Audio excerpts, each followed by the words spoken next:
Assalamualaikum warahmatullahi wabarakatuh. Perkenalkan, saya Sancian Janita.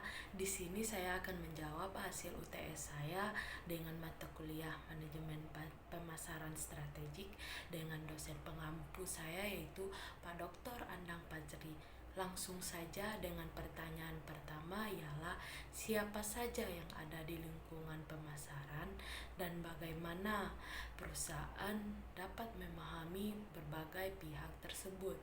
Yaitu yang pertama, lingkungan mikro terdiri dari pemasok, pelanggan, pesaing, dan lingkungan makro terdiri dari lingkungan ekonomi, lingkungan teknologi, lingkungan politik dan hukum, serta lingkungan sosial, budaya, dan demografi.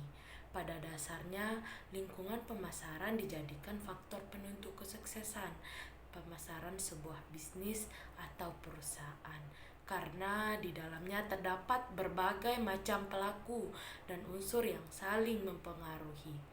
Unsur-unsur tersebut bisa berupa kekuatan dan ancaman dari dalam maupun luar perusahaan dalam mencapai tujuannya. Dengan begitu, kita harus mengidentifikasi peluang bisnis, artinya perusahaan harus lebih mampu memperhatikan dan memanfaatkan peluang pasar sebelum kehilangan keunggulan kompetitif bisnis.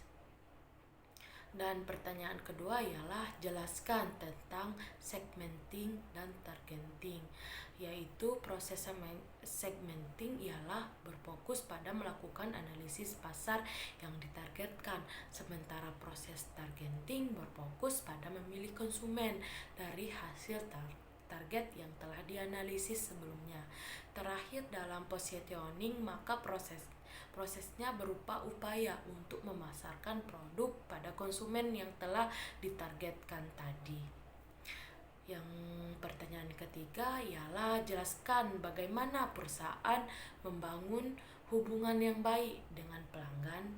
Yang pertama, kita harus bersualah mengenal pelanggan secara personal. Yang kedua, simpanlah data pelanggan dengan membangun basis data yang terdiri dari nomor telepon, alamat rumah, sosial medianya, dan alamat surat yang lainnya. Dan ketiga, pelajari preferensi dan kebutuhan pelanggan dengan menganalisis data yang diperoleh melalui survei, jajak pendapat, dan kuesioner. Pertanyaan keempat, jelaskan bagaimana perusahaan melaksanakan analisis pesaing.